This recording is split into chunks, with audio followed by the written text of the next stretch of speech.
The Secretary of Commerce has banned fishing in the Arctic, which is a good idea until we have time to study it and figure out what the problems are, and with the climate warming, the impact that's going to have. So it's all about wise management, and I think that carries over, the same spirit carries over, and I really appreciate the comments of David and Dan both, but the comments about the oil industry, that carries over about wise management into oil and gas. Oil, clearly, as you've already heard, is a cash cow that provides about 90%, actually last year 93% of our state general fund. And that's in a year sort of mundane oil prices, and they've been much higher. But so if you'd call $70 mundane, that's where it is hanging around. We liked $100. Actually, that was nice too. When oil averaged almost $100 a barrel in fiscal year 08, Alaska collected more than $10 billion in unrestricted general fund oil taxes and royalties, more than twice as much as we earned in any other year. And we added $3 billion because of the work of Senator Hoffman. We added $3 billion to our budget reserve account savings, and that's for those hard years that are going to have, we know are going to happen when oil prices are low, and we need to cover essential state services. So our wealth comes from the fact that most of the oil production in Alaska comes out of state-owned lands. Sort of interesting, but of course when we became a state, and as Fran mentioned, we're 50 years old now, when we became a state we had a chance to choose a certain amount of land from the federal government, and what we chose, interestingly enough, was Prudhoe Bay. That was a very wise decision.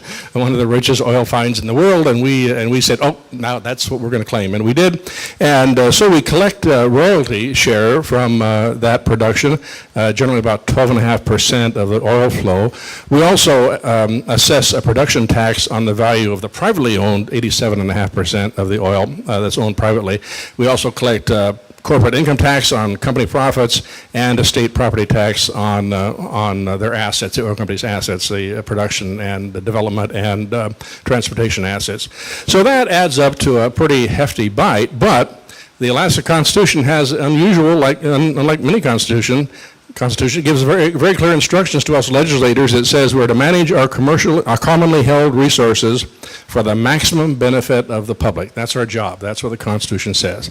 So our oil wealth allows Alaskans, as Fran said, allows Alaskans to live without a state income tax. We abolished that in 1980. As the wealth of Prudhoe Bay was building the state treasury, we have no state sales tax thanks to oil. And we invest some of our money in each year in a permanent fund. It's called the Alaska Permanent Fund. That's in stocks and bonds investment, and that pays dividends every year to Alaskans. Right now, that fund is worth about $33 billion for 650,000 plus people. I believe the governor has just announced how much that will be this year, and I think it's around $1,400. It will go to every citizen, man, woman, and child in Alaska, and even that's in spite of the enormous losses we took due to the Wall Street, the stock and bond investments. So that Alaska Permanent Fund has been very important to most people. It pays dividends every year, and as I said, it's about $33 billion now. And what it does, it's based on a 5-year rolling average, so it smooths out the good, bad, and the ugly for us. But North Slope oil production really has fallen, as you heard Dan say, it's fallen dramatically since the first drop of oil was pumped in February of 1977. We're now below 700,000 barrels a day this year. That's down from a peak of in 1988 of 2 million. So from 2 million down to 700,000. At some time, that Trans-Alaska pipeline has got to stop pumping oil. It's going to happen. We just don't know when it is. We hope it lasts for a long time. We hope other oil finds will be placed in that pipeline, but eventually it will have to be, it won't be economical to pump oil through it because it will be too small of an amount, and eventually that pipeline will have to be removed. We've been able to supply the nation with more than 15 billion barrels of oil, and the promise is that the billions more are to come. But our future really will depend on working with private industry and with government. And I think that's in 3 areas. I can't go into all 3 of them, but the first is in opening OCS, the Outer Continental Shelf, that's being considered right now.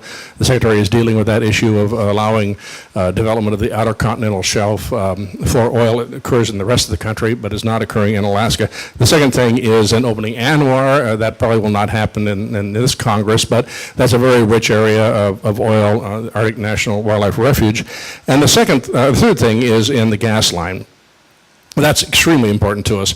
I can't really go into a lot of detail on that because we simply don't have time, but the gas that we have up there has been stuck in Alaska. They find it when they're looking for oil, they find gas, and as I talked to some of the guys from ConocoPhillips, they said they drill another well and they say, oh, damn, more gas. They can't do anything with the gas. They can just pump it back in the ground. They ship the oil out down the pipeline, but the gas is stranded. And so that's where we're hoping that we'll find a way to move that gas out of the Arctic. And it will be the largest construction project ever in North America. It takes 6 times the steel that the Alaska oil pipeline took. The pipe sections are so heavy, they're going to have to, someone like Caterpillar or John Deere is going to have to build equipment that can lift and set the pipe in the trenches.